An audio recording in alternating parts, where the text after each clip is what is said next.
भरोसे का खून। सुबह सुबह 5 बजे दरवाजे की घंटी बजते ही रचिता आंखें मलते हुए उठी और दरवाजे की तरफ बढ़ गई। साथ ही साथ बुदबुदाती भी जा रही थी। इतनी सुबह सुबह कौन आ सकता है? दरवाजा खोलते ही देखती है सामने पड़ोस में काम करने वाली लखना परेशान सा खड़ा है। दीदी जी जल्दी घर चलिए, देखिए ना मैडम कुछ बोल ही नहीं रही है। ये सुनते ही रचिता घबरा गई। तुमने डॉक्टर को फोन किया? रचिता ने पूछा। हाँ दीदी जी, वो भी आने वाले होंगे, पर आप जल्दी से चलिए, मेरा दिल बहुत घबरा रहा है। कई मैडम कहते कहते लखना रोने लगा। रोना बंद करो और चुप होकर घर जाओ, मैं किशोर को उठाकर उसे भी साथ लेकर आती हूँ, कहती हुई रचिता घर के अंदर की ओर भागी। दोनों जब मिसेज मल्होत्रा के घर पहुंचे तो देखते हैं पहले से ही बाहर कुछ लोग इकट्ठे हो रहे थे और साथ ही किसी ने पुलिस को भी फोन कर लिया था। रचिता और किशोर को देखते ही पुलिस उनके पास आई और पूछने लगी, आप लोग इनके पड़ोस में रहते हैं? सुना है मिसेज मल्होत्रा से आप लोगों के रिश्ते अच्छे थे और जरूरत के समय आप लोग हमेशा उनके साथ ही रहते थे। अच्छा ये बताइए, इनके बच्चे कहाँ रहते हैं? लखना ने बताया कि वो 10-12 साल से आए ही नहीं। उन्होंने अपनी तरफ से माँ की एक जिम्मेदारी लखना और एक लड़की, क्या नाम है उसका, हाँ मीनू, उन्हें सौंपकर वो लोग जो यहाँ से गए फिर यहाँ कभी आए ही नहीं। बस अकाउंट में पैसे भेज दिया करते हैं। कभी कभार उनके बेटे का एक दोस्त कनिष्क मिसेज मल्होत्रा का हालचाल जानने आता रहता है। कल भी वो आया था जब मिसेज मल्होत्रा एकदम ठीक थी, फिर अचानक ही सब हो गया। कैसे? डॉक्टर उनकी जांच कर रहे हैं, तभी कुछ पता लगेगा कि क्या मिसेज मल्होत्रा बीमार रहती थी। जी ऐसा तो बिल्कुल भी नहीं था। वो अच्छी सेहत की महिला थी, अपने सारे काम वो खुद करना पसंद करती थी। लॉन की सफाई करवाती तो हम पर गुस्सा भी करती थी कि तुम्हारे लॉन के पेड़ों के पत्ते इधर आ जाते हैं, सफाई किया करो, नहीं तो किसी दिन इन पेड़ों को कटवा दूंगी। जो मेरे आहते में आते हैं वो थोड़ी सख्त रहती थी, पर दिल से बहुत मासूम। कल शाम में ही हमने बातें की थी, फिर रात भर में ये क्या हो गया हमें समझ ही नहीं आ रहा है। ये सब कैसे हो गया? रचिता भी परेशान होती हुई बोली। तभी कमरे से डॉक्टर बाहर आए और पुलिस से बोले, हमने उनकी जांच कर ली है। प्रारंभिक जांच से ऐसा लग रहा है कि दिल का दौरा पड़ने से मौत हुई है, क्योंकि आसपास किसी संघर्ष के कोई निशान नहीं मिल रहे हैं। पर एक बात आश्चर्य में डाल रही है कि मृत्यु से पहले उन्हें थोड़ी उल्टी भी हुई है, और यही हमें ताज्जुब की बात लग रही है। वैसे हम ऑटोप्सी के बाद ही कुछ कह सकते हैं। इनके परिवार में से किसी को बुला लीजिए, कुछ पेपर पर उनके साइन चाहिए होंगे ताकि हम ऑटोप्सी की प्रक्रिया कर सकें। लखना ने मिसेज मल्होत्रा के बेटों को मां के मरने की जानकारी दे दी थी। वो लोग उसी वक्त आने के लिए निकल पड़े थे। तभी लखना ने डॉक्टर के पास आकर पूछा, डॉक्टर साहब मैडम को क्या हो गया? वो तो एकदम स्वस्थ थी, कभी कोई दवाई तक नहीं ली, अपनी सेहत का पूरा ध्यान रखती थी। तुम उनके बेटे हो? डॉक्टर ने पूछा। जी नहीं साहब, मैं तो यहाँ देखभाल के लिए रहता हूँ, उनका ड्राइवर और घर बाहर की जरूरत का सारा काम मैं ही देखता हूँ।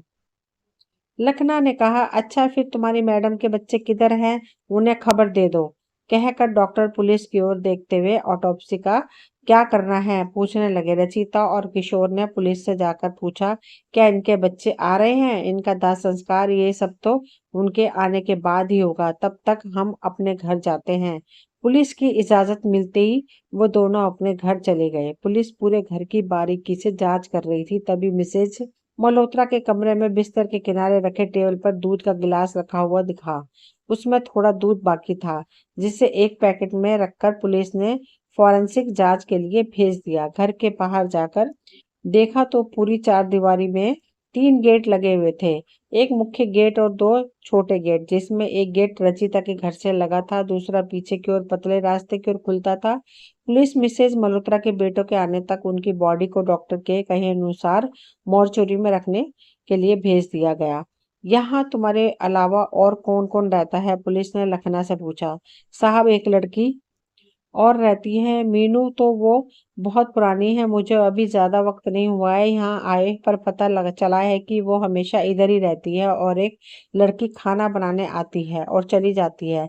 लखना ने कहा, वो लड़की किधर है? जो यहाँ रहती है, नजर क्यों नहीं आ रही? पुलिस ने पूछा। साहब, कल दोपहर को वो मैडम से छुट्टी लेकर गई थी। कह रही थी कि उसके घर में किसी की शादी है, सुबह आ जाएगी, पर अभी तक नहीं आई है। और दूसरी तो 10 बजे बाद आती है, वो आने वाली होगी। लखना ने पुलिस को उसकी बात सुनकर हाँ हूँ कर रही थी, तभी उन्हें कनिष्क का ध्यान आया। ये बताओ, ये वो कनिष्क हमेशा यहाँ आता रहता था, तुम्हारी मैडम के साथ अच्छे से बात करता था, उसे खबर कर दी तुमने? साहब, मैडम तो उन्हें अपना बेटा ही मानती थी और प्यार से बात भी करती थी, पर इधर कुछ दिनों से उनका आना जाना ज्यादा हो रहा था, उन्हें खबर करना भूल ही गया। आप कहें तो उन्हें अभी खबर कर दूं? लखना ने पूछा। हाँ हाँ बिल्कुल। रात एक मिसेज मल्होत्रा के बेटे भी घर आ गए थे और साथ ही कनिष्क भी आ गया था। सबके चेहरे पर परेशानी और दुख साफ दिख रहा था। पुलिस ने मिसेज मल्होत्रा के कमरे में किसी को भी जाने से मना कर रखा था। पुलिस जी, आपकी माता की मौत यूं तो हार्ट अटैक से हुई है, फिर भी डॉक्टर का कहना है कि उन्हें शक है कि ये सामान्य मौत हुई है। इसके लिए ऑटोप्सी करने के लिए आपके साइन की जरूरत पड़ेगी। आप दोनों भाई आपसी सहमति से विचार कर हमें बता दें। पुलिस ने कहा। डॉक्टर साहब, जब नेचुरल डेथ है तो मुझे नहीं लगता कि ऑटोप्सी की जरूरत है। मॉम को कोई क्यों मारना चाहेगा? हम दोनों भाई जब भारत से बाहर रहने की सोचे थे, तब मॉम ने कभी हमें मना नहीं किया। वो यहाँ अपनी मर्जी और खुशी से रह रही थी। बड़े बेटे पुनीत ने कहा। नहीं भैया, मुझे तो शक हो रहा है, मॉम को किसी ने मार दिया है। हम तो यहाँ रहते नहीं थे, पता नहीं किसी की नजर हमारी प्रॉपर्टी पर हो। प्रसून अपने बड़े भाई के दोस्त कनिष्क शुरू से ही खार खाता था और वो उसको घूरता। बोला। खैर, दोनों भाइयों ने सहमति से अपनी मॉम की ऑटोप्सी की रजामंदी दे दी। इधर ना तो मीनू उस पूरे दिन आई, ना ही खाना बनाने वाली रेखा। उन दोनों का गायब होना पुलिस को उन पर शक करवा रहा था, पर किस बुनियाद पर वो वैसा करेंगी ये समझ नहीं पा रहे थे। ऑटोप्सी की रिपोर्ट भी आ गई थी और जो कुछ भी रिपोर्ट में था, ये सुनकर सब शॉक्ड थे। मिस्टर शर्मा, मिसेज मल्होत्रा की मृत्यु जरूर हार्ट अटैक से हुई है, पर वो नेचुरल डेथ नहीं थी। इन्हें कुछ ऐसा दिया गया है जिससे मृत्यु तो हो, पर वो हार्ट अटैक जैसा लगे। इनके शरीर में यूकोनाइट की मात्रा मिली है, जो किसी खाने की चीजें मिलाकर दी गई थी, डॉक्टर ने पुलिस से कहा। तभी मिस्टर शर्मा के बाद याद आया कि गिलास जांच के लिए भिजवाया था। उन्होंने तुरंत वह फोन कर पता किया तो उसमें भी इसकी पुष्टि हो गई। अब यह पता करना बाकी था कि यह सब किसने किया। मिस्टर शर्मा ने अपनी टीम को घर के हर सदस्य पर नजर रखने और पूछताछ करने के लिए जिम्मेदारी सौंप दी। साथ ही साथ रेखा और मीनू को भी खोज कर सामने लाने की कहा। बेटों से भी पूछताछ जारी थी। किसी पर शक हो तो बताओ, या कोई उन्हें मारना चाहेगा तो क्या वजह हो सकती है? उन्हें कोई भी कारण नजर नहीं आ रहा था। अच्छा, आप लोग ये बताइए, आपके पड़ोसी तो ऐसा नहीं कर सकते? अचानक से मिस्टर शर्मा ने पुनीत और प्रसून से पूछा। पता नहीं मिस्टर शर्मा, पर मॉम कहती रहती थी कि वो किशोर कहता रहता है, कभी आपको अपनी ये प्रॉपर्टी बेचने का ख्याल आए तो हमें पहला मौका दीजिएगा, क्योंकि ये दो प्लॉट साथ साथ है तो हमारे पास एक बड़ा प्लॉट हो जाएगा। पर मॉम को मारने की बात ये गले से नहीं उतर रही है, क्योंकि मॉम के साथ उनका व्यवहार हमेशा पारिवारिक ही रहा है, पर जमीन जायदाद को लेकर कुछ कहना मुश्किल भी है। आप खुद ही अपने स्तर पर पता करें। हमारी मॉम तो अब चली गई है। कहते हुए पुनीत की आंखों में आंसू आ गए थे। तभी कुछ लेडी पुलिस रेखा और मीनू को पकड़कर ले आई। साहब, ये दोनों भागती फिर रही थी, किसी तरह पकड़ के आ गई हैं। लो, किधर गायब थी? सच सच बताओ, किसने मिसेज मल्होत्रा को मारने की साजिश रची? मिस्टर शर्मा कड़क लहजे में पूछे। साहब, मैं तो उस दिन शादी में गई हुई थी और आंटी तो मुझे बहुत प्यार करती थी। मैं भला उन्हें क्यों मारूंगी? मेरे माता पिता यहाँ काम करते हैं, तब से सब मुझे जानते हैं। क्यों भैया, आप लोग कुछ तो बोलिए। मीनू पुनीत और प्रसून की ओर देखते हुए बोली। हाँ मिस्टर शर्मा, हम जब भी मॉम से वीडियो कॉल पर बात करते थे, वो मीनू की तारीफ करती रहती थी। ये ऐसा क्यों करेगी रेखा? तुम मॉम के लिए खाना बनाती थी ना? तुमने तो मॉम को पुनीत रेखा की ओर मुखातिब होकर बोला।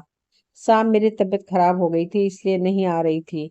फिर मैडम की खबर सुनकर हिम्मत नहीं हुई आने की। साहब, मैं तो 8 बजे खाना बनाकर चली जाती हूँ। उस दिन मैडम ने कहा था कि कनिष्क साहब आने वाले हैं, उनके लिए भी खाना बनाकर रख देना, हम बाद में खा लेंगे। और जाने से पहले दूध भी रख जाना। मैं सोने से पहले पी कर सोऊंगी। वो क्या है ना साहब जी, मैडम को रात को दूध पीकर सोने की आदत है। वैसे तो हर रात मीनू उनके साथ होती है तो वही दूध देती है, पर उस दिन मीनू नहीं थी तो उन्होंने मुझसे कहा था, साहब मैंने किसी में कुछ नहीं मिलाया, अगर कुछ मिलाया होता तो कनिष्क साहब को भी कुछ हो जाता। कपकपाती आवाज में रेखा ने कहा। सबको रेखा की बात सच लग रही थी। फिर सबकी नजर लखना पे गई। लखना, तुम तो घर में ही रहते हो, सच सच बताओ, कहीं तुमने ही तो? कड़क और सख्त आवाज में मिस्टर शर्मा ने पूछा। साहब, मैडम की जान लेकर मुझे क्या मिलता? कल कनिष्क साहब आए थे, मैडम के साथ उनकी बहुत देर तक बातचीत हो रही थी, दोनों कुछ पेपर को लेकर बातें कर रहे थे। आप उनसे कुछ क्यों नहीं पूछते? सबसे आखिरी में मैडम से तो वही मिलकर गए थे, लखना ने धीरे धीरे कहा। सब कनिष्क की ओर देखने लगे। पुनीत, यार तू भी मुझ पर शक कर रहा है? मैं तो तेरे ही काम से आंटी से मिलने आया करता था। वो तैयार भी हो गई थी। कनिष्क ने कहा, ये क्या कह रहा है भैया? आपका क्या काम? प्रसून आश्चर्य से पूछा। प्रसून, मुझे पैसों की सख्त जरूरत थी। मैं मॉम से कह रहा था कि घर वो बेचकर कहीं दूसरी जगह अपने रहने के लिए व्यवस्था कर घर खोज ले, नहीं तो मेरे पास रहने आ जाए। तो वो तैयार नहीं हो रही थी, इसलिए मैंने कनिष्क से कह रखा था रहने की व्यवस्था कर सके तो करके वह घर बिकवा कर पैसे भेज दे। पर कनिष्क मॉम को क्यों मारेगा? नहीं, वो ऐसा नहीं कर सकता। पुनीत ने कहा। अच्छा, तो यहाँ प्रॉपर्टी और पैसे की बात आ गई, तभी उन्हें मार दिया गया। पर क्यों? पैसे के घर के कागजात किसके पास है? मिस्टर शर्मा ने पूछा। वो तो मॉम खुद अपने पास रखती थी, अपने लॉकर में। पुनीत ने कहा। यार पुनीत, याद आया, आंटी बार बार यही कह रही थी कि मैं जानती हूँ मेरे बच्चे मेरे पास कभी लौट कर नहीं आएंगे, इसलिए मैंने वसीयत किसी और के नाम लिखवा दिया है। और अब अगर इसे बेचना होगा तो मुझे वसीयत बदलनी पड़ेगी। किसका नाम दिया वो तो कभी बताया ही नहीं। 2-4 दिन में वो वकील को बुलाकर वसीयत में बदलाव करके घर बेचने को राजी हो गई थी। कनिष्क ने कहा। सब इसी गुत्थी को सुलझाने में व्यस्त थे कि आखिर ये किसने किया होगा और मिसेस मल्होत्रा ने वसीयत में किसका नाम दिया होगा। जिस वकील से मॉम ने यह सब करवाया होगा वो हमारे पुराने जानकार हैं, उनसे पता चल सकता है, प्रसून ने कहा। वकील को फोन करके बुलाया गया। अंकल, मॉम ने आपसे कोई वसीयत बनवाया था और किसका नाम था? आप बता सकते हैं? पुनीत ने वकील साहब से पूछा। बेटा, हम तो आपके पुराने वकील हैं, मैडम ने कहा था ये बात किसी से मत कहिएगा, पर जब वो ही नहीं रही तो अब किसके लिए और किससे क्यों छुपाना? उन्होंने अपने मरने के बाद ये घर मीनू के नाम करने की बात कही थी। तब मैंने कहा, अभी आप उस लड़की को ये सब क्यों देना चाहती हैं? तब उन्होंने कहा, मेरे बेटे अपनी जिंदगी में व्यस्त हैं और भगवान की दया से उन्हें कोई कमी नहीं है, पर ये मीनू, उसके माता पिता ने अपनी पूरी जिंदगी इस घर में गुजार दी थी और अपनी बेटी को मेरी जिम्मेदारी देकर चल बसे। ऐसे में मैंने उसे अपनी बेटी मानते हुए उसे ये घर देने का सोचा, ताकि मेरे न रहने पर उसके सिर से छत न छीने। अब आप ही बताइए, मैं क्या बोलता? मैंने उनकी इच्छा अनुसार पेपर तैयार कर दिए थे, पर एक दिन उनका फोन आया था और कह रही थी कि वो पेपर में कुछ बदलाव करना चाहती थी, पर अभी रुककर 2 दिन बाद उन्हें आने को कहा था। उसके पहले ही वो सबको छोड़कर चल गई।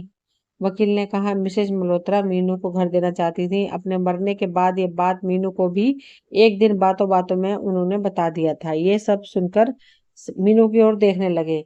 उधर दूर कोने में मीनू चिंतित सी खड़ी थी। तभी उसके फोन की घंटी बजी। वो जल्दी से फोन ऑन कर बोलेगी, तुम तो कहा था कि किसी को कुछ पता नहीं चलेगा, पर अब यह तो पुलिस तक पहुंच गई है। अब क्या होगा? मिस्टर शर्मा उसके चेहरे के हाव भाव देखकर उसके पास जैसे ही आए तो घबरा गई और फोन उसके हाथ से छूटकर नीचे गिर गया। फोन उठाने को वह झुकती उससे पहले ही मिस्टर शर्मा ने उसका फोन लेकर अपने कान पर लगा लिया और मीनू को घूरते हुए चुप रहने को बोले। अरे, मैंने कितना कहा था तुमसे, थोड़ा सा डोज देना होता है, बहुत ही थोड़ा, इससे पता भी नहीं चलता, पर तुमने तो पता नहीं सारा का सारा क्यों दे दिया। उधर से किसी लड़के की आवाज सुनाई दी।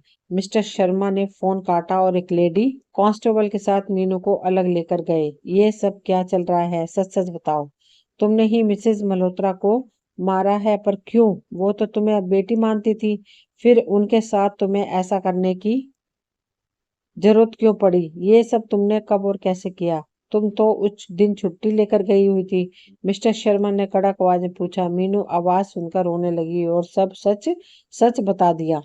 मीनू ने जो भी कहा वो सुनकर मिस्टर शर्मा उसे कस्टडी में ले लिया और साथ ही उस लड़के को पकड़ने भेजे।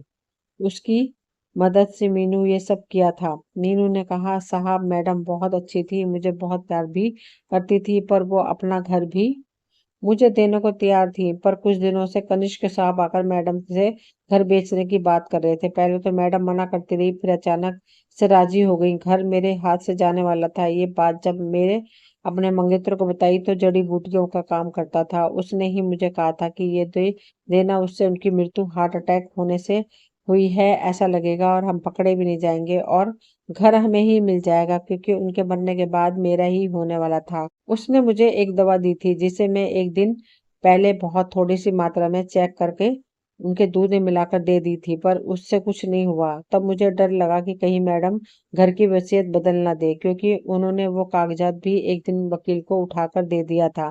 तभी हमने ये प्लानिंग की कि कुछ ऐसा करें कि वो हार्ट अटैक सामान्य सा प्रतीत हो, और हम पकड़े भी न जाएं, और वो घर मुझे ही मिल जाए। पर बदकिस्मती से हम पकड़े गए। रोते रोते मीनू ने ये बात कही। पर तुमने ये सब कब किया? तुम तो उस दिन छुट्टी पर थी, मिस्टर शर्मा ने पूछा। साहब, उस दिन छुट्टी लेकर मैं उस दवा की और ज्यादा मात्रा लेने मंगेतर के पास गई थी।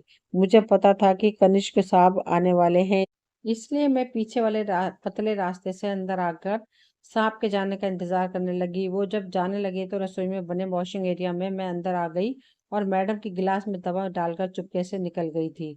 वो अब बचेंगी नहीं। उनकी मृत्यु हो जाने के बाद ये घर मुझे ही मिल जाता, पर पकड़ी जाऊंगी ये नहीं सोचा था। मीनू रोते रोते पुनीत और प्रसून से गिड़गिड़ाते हुए माफी मांगने लगी। तुम्हें जरा भी शर्म नहीं आई? जिस माँ ने तुम्हें बेटी जैसा माना, तुम्हें उसे मारने पहले जरा भी झिझक नहीं हुआ?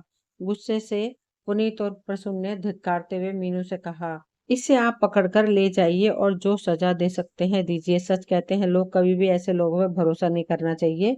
इनके लिए कितना भी कर लो, कभी अपने नहीं हो सकते, प्रसून ने कहा। पुलिस ने मीनू को जेल में डाल दिया, साथ ही साथ पुलिस ने उसके मंगेतर को भी पकड़कर जेल में डाल दिया। दोस्तों, ये कहानी यहीं तक थी। मुझे उम्मीद है आप सभी को पसंद आई होगी। अगर पसंद आई हो तो प्लीज लाइक शेयर सब्सक्राइब करें। मिलती हूँ अगली कहानी में। तब तक के लिए थैंक यू।